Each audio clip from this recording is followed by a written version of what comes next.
ఆదాము గారికి సాటి అయిన సహాయంగా అబ్బాయిని ఇవ్వచ్చు కదా! మంచి ప్రశ్న. చాలా చక్కగా ఆలోచించారు. గలతీయులకు రాసినటువంటి పత్రిక 3 అధ్యాయం 26వ వచనం నుంచి మనం చూద్దాం. 26 యేసుక్రీస్తునందు మీరందరూ విశ్వాసం వలన దేవుని కుమారులై ఉన్నారు అని మాట్లాడుతూ, క్రీస్తులోనికి బాప్తిస్మం పొందిన మీరందరూ క్రీస్తును ధరించుకొని ఉన్నారు.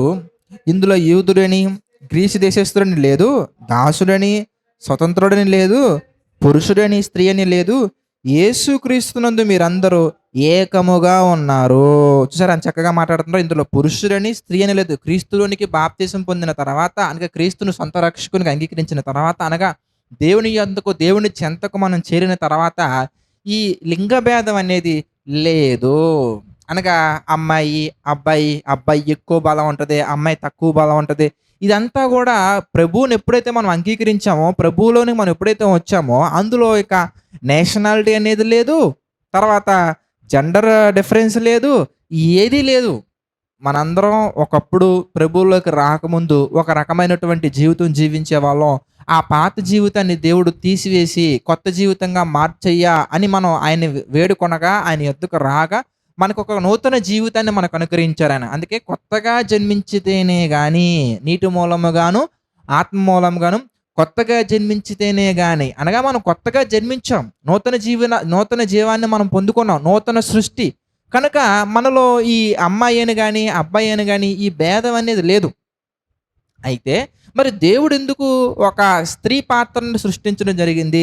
స్త్రీ పాత్రను సృష్టించి దాని ద్వారా దేవుడు మనకి ఏం తెలియచెప్పాలనుకున్నారు అని మీరు ఆలోచించినట్లయితే, ఒక స్త్రీ పాత్ర విషయంలోనే కాదు, ప్రకృతిలో ఉన్న ఏ విషయాన్ని మీరు తీసుకున్నా గాని, నేను చాలా సందర్భాల్లో మీకు ఇంతకుముందు మీరు నా ప్రసంగాలు వినుంటే మీకు చక్కగా అర్థమవుతుంది. చాలా సందర్భాల్లో తెలియజేసే దేవుడు చేసే ప్రతి దాని వెనక, ప్రతి వర్క్ వెనక చాలా కారణాలుంటాయి. అటన్నిటిలో కూడా ప్రముఖమైనటువంటి కారణం ఏంటంటే, ఆత్మ సంబంధమైనటువంటి ఎన్నో విషయాలు నువ్వు అర్థం చేసుకోవాలి. ఆత్మీయంగా నువ్వు బలపడాలి. అంటే పరలోక సంబంధమైనటువంటి విషయాలను అర్థం చేసుకునే ఆ కెపాసిటీ అనేది మనకి లేదు గనక, ప్రకృతి సంబంధమైనటువంటి ఎన్నో విషయాల ద్వారా పరలోక సంబంధమైనటువంటివి మనకి దేవుడు తెలియజేయడం జరిగింది. ఉదాహరణకు మీరు బాగా ఆలోచించినట్లయితే గనక, ఆత్మ సంబంధమైనటువంటి ఆ పరలోక రాజ్యం గురించి ఆయన మాట్లాడుతూ, పరలోక రాజ్యం అనేది చేపల పట్టు వలన పోలి ఉన్నది. పరలోక రాజ్యం అనేది పులిసిన పిండిని పోలి ఉన్నది. పరలోక రాజ్యం అనేది అని అనేక రకాల ఉదాహరణలను ఆయన మనకి చెప్పడం జరిగింది. ఇప్పుడు దాని ద్వారా మనం ఆలోచించాలి. ఆవగింజ వంటిది ప్రారంభంలో అది చిన్నగా కనిపించినప్పటికీ అనేకమైనటువంటి పక్షులకి, అనేకమైనటువంటి వాటికి ఆధారంగా ఆ సంఘం నిలబడుతుంది అనే సందర్భంలో ఆయన మనకి ఎన్నో సందర్భాలు మనకి తెలియజేసినట్టుగా మనం గమనించొచ్చు. నికోదేము దగ్గర సందర్భంలో కూడా యోహాను సువార్త వివరణలో మనం చూస్తాం. నికోదేము అడుగుతారు, ముసలివాడైనటువంటి వాడు ఎలా జన్మిస్తాడు చెప్పు అని అడిగినప్పుడు, ఆయన ఆత్మ సంబంధమైనటువంటి ఒక విషయాన్ని అర్థమయ్యేలా చెప్పడానికి, గాలి ఎటు నుంచి వచ్చునో ఎటు పోవునో నీకు తెలీదు, దాని శబ్దం అయితే వింటావు గాని అని ఆయన మాట్లాడడం మనం క్రిస్టల్ క్లియర్‌గా ప్రభు కృపను బట్టి మనం గమనించొచ్చు. కనుక ఇక్కడ కూడా ఈ సందర్భంలో కూడా ఒక సూర్యుడిని తూర్పున ఉదయించి పడమరన అస్తమించడానికి నదులన్నిటి ద్వారా నదులన్నీ ఎళ్లి సముద్రంలో కలవటం, మళ్ళీ అక్కడి నుంచి మళ్ళీ వీటిలోకి రావటం, ఇదంతా కూడా దీంట్లో నుంచి మనం ఏం నేర్చుకోవచ్చు? ప్రసంగి గ్రంథం 1వ అధ్యాయం వివరణలో మనం చక్కగా ప్రభు కృపను బట్టి ధ్యానించాం. ఎక్కడి నుంచైతే వస్తున్నాయో అవి మరలా అక్కడికి వెళ్ళటానికి త్వరపడుతున్నాయి. ఒక మనిషిగా నీలో నాలో ఆ త్వరపడే తత్వం లేదు. మనం మళ్ళీ అక్కడికే వెళ్ళాలి అంటే, ఎక్కడి నుంచైతే వచ్చామో అక్కడ మనం చేరుకోవాలి. అది మన గమ్యస్థానం. మనం ఏం చేస్తున్నామంటే, దేవుడు ఏర్పరచనటువంటి వేరొక దానికి వెళ్ళిపోతున్నాం. మనం గ్రహించాలి. గ్రహించులాగున మనలో ఒక ప్రశ్న మొదలవ్వాలి. నదులన్నీ కూడా సముద్రం నుంచి వస్తున్నాయి కదా! మళ్ళీ సముద్రం మళ్ళీ నదుల్లోకి, ఇదంతా ఎలా? ఒక చైన్ సిస్టమ్ ఎలా ఉంది? ఒక సైకిల్ సిస్టమ్ ఎలా ఉంది? సూర్యుడు ఉదయిస్తున్నాడు, మరలా అస్తమిస్తున్నాడు, మళ్ళీ ఉదయిస్తున్నాడు. ఎందుకు ఇదంతా? నీకు ఒక ప్రశ్న రావాలి. మరి ఎందుకు నేనెక్కడి నుంచి వచ్చాను? మరి ఎక్కడికి వెళ్ళాలి? ఎక్కడికి వెళ్తున్నాను?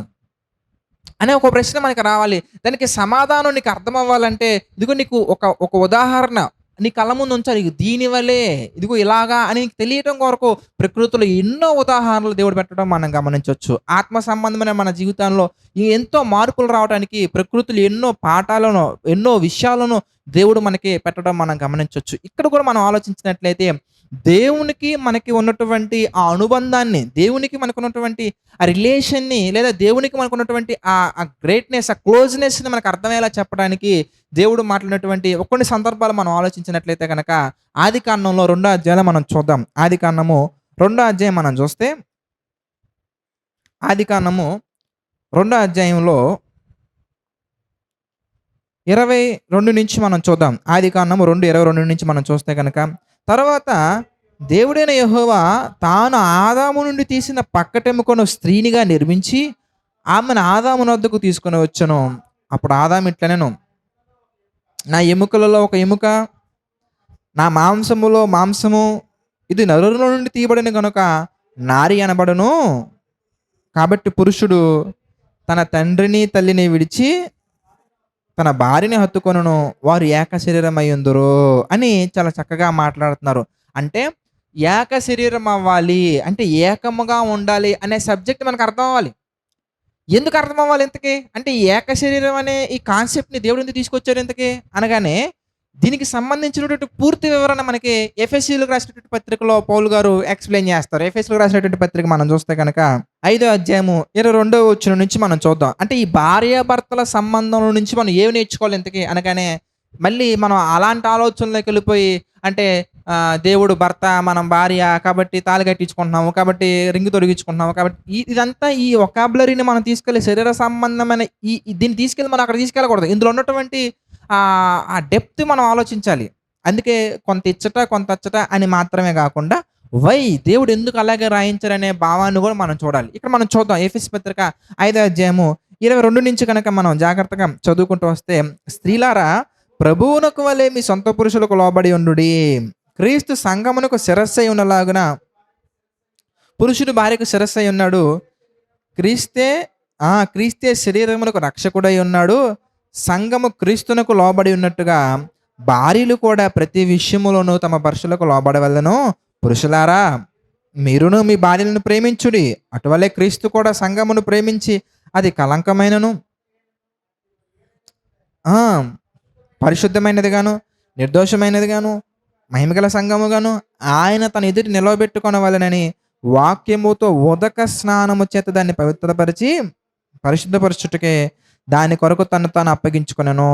అటువలనే పురుషులు కూడా తమ సొంత శరీరముల వలె తమ భార్యలను ప్రేమింపబద్దులై ఉన్నారు. తన భార్యను ప్రేమించేవాడు తన్ను ప్రేమించుకొనును అని మాట్లాడుకుంటూ సంఘానికి క్రీస్తుకున్నటువంటి రిలేషన్ మాట్లాడుతూ 31వ వచనం మనం చూస్తే, ఈ హేతువు చేత పురుషుడు తన తండ్రిని తల్లిని విడిచి తన భార్యని హత్తుకొనును, వారిద్దరూ ఏక శరీరమగుదురు. ఈ మర్మము గొప్పది. అయితే నేను క్రీస్తుని గురించియు సంఘమును గురించియు చెప్పుచున్నాను.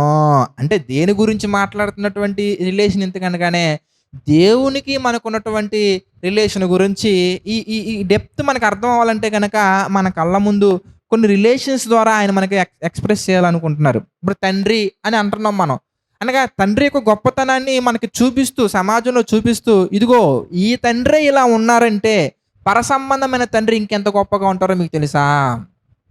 పరలోకపు తండ్రి ఎంత గొప్పవారో మీకు తెలుసా? అందుకే ఇగో ఈ భూమి మీద ఒక తండ్రి చేపనడిగితే పామునిస్తాడా? రొట్టెనడిగితే రాతినిస్తాడా? మీ పరలోకపు తండ్రి వీళ్ళకంటే శ్రేష్ఠుడు. ఎందుకంటే వాళ్ళలో ఆ ప్రేమను పెట్టిందే దేవుడు కాబట్టి. ఆయన దగ్గర ఎంతో ఉంటేనే కదా ఎదుటి వారికి పెట్టగలరు. ఇప్పుడు నా దగ్గర ₹1,00,000 ఉంటేనే ఎదుటి వారికి ఒక 10,000 ఇవ్వగలను. చూసారా, ఇక్కడ కూడా ఒక ఉదాహరణ తీసుకుంటేనే మనకు అర్థమవుతుంది. లేదంటే అర్థం కాదు. ఒకరికి నేను ₹1,00,000 ఇవ్వగలిగానంటే నా దగ్గర కనీసం ₹1,00,000 ఉండాలి. లేదా ₹1,00,000 ఉండాలి. నా దగ్గర ₹1,00,000 అయినా ఉండాలి, ₹1,00,000 అయినా ఉండాలి. అప్పుడే నేను ఇవ్వగలను. నా దగ్గర ₹1,00,000 లేకుండా నేను ₹1,00,000 ఎలా ఇవ్వగలను? నా దగ్గర 10,000 ఉంటే 1,00,000 ఇవ్వలేను కదా. అదేవిధంగా ఇంతమంది తండ్రుల్లో ఇంత ప్రేమను పెట్టగలిగారంటే, మీ కుటుంబంలో ఒక తండ్రి ఉంటారు, వీళ్ళ కుటుంబంలో ఒక తండ్రి ఉంటారు, వీళ్ళ కుటుంబంలో ఒక తండ్రి ఉంటారు. మరి ఈ కుటుంబంలో తండ్రి ప్రేమను పెట్టింది ఆ దేవుడే, ఈ కుటుంబంలో తండ్రి ప్రేమను పెట్టింది ఆ దేవుడే. అంటే ప్రపంచంలో ఇన్ని కోట్ల ఫ్యామిలీస్ ఉంటే అన్ని కోట్ల ఫ్యామిలీస్ మధ్యలో తల్లికి తల్లి ప్రేమను పెట్టారు, తండ్రికి తండ్రి ప్రేమను పెట్టారు, సహోదరుడికి సహోదరుడు ప్రేమ, సహోదరికి సహోదరి ప్రేమ. ఇన్ని ప్రేమలన్నీ పెట్టగలిగారంటే ఆయన ఇంకెంత ప్రేమామయుడో మనం అర్థం చేసుకోవాలి. ఇంకెంత గొప్పగా కరుణ చూపించగలడో మనం అర్థం చేసుకోవాలి. అందుకే కరుణా వాత్సల్యుడు. చాలా మంచి మంచి పదాలు మనకి బైబిల్‌లో కనబడుతూ ఉంటాయి. యోహాను గారైతే ఆయనే ప్రేమ అయి ఉన్నాడు అంటారు అంతే. అంటే సంఘముగా మనందరం ఎలా ఉండాలంటే ఏక శరీరంగా ఉండాలి. అంటే ఎలా?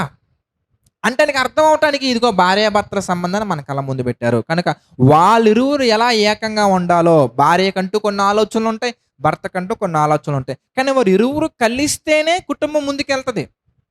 అదే విషయాన్ని సంఘంలో కూడా మాట్లాడతారు. ఫిలిప్పీలకు రాసిన పత్రికలో మనం చూడొచ్చు. మీరు ఏక మనస్సు గలవారై ఉండాలి. ఏక భావము గలవారై ఉండాలి. ఏక తాత్పర్యం గలవారై ఉండాలి. మీరందరూ కూడా క్రీస్తు ఆలోచనతో ఏకమవ్వాలి.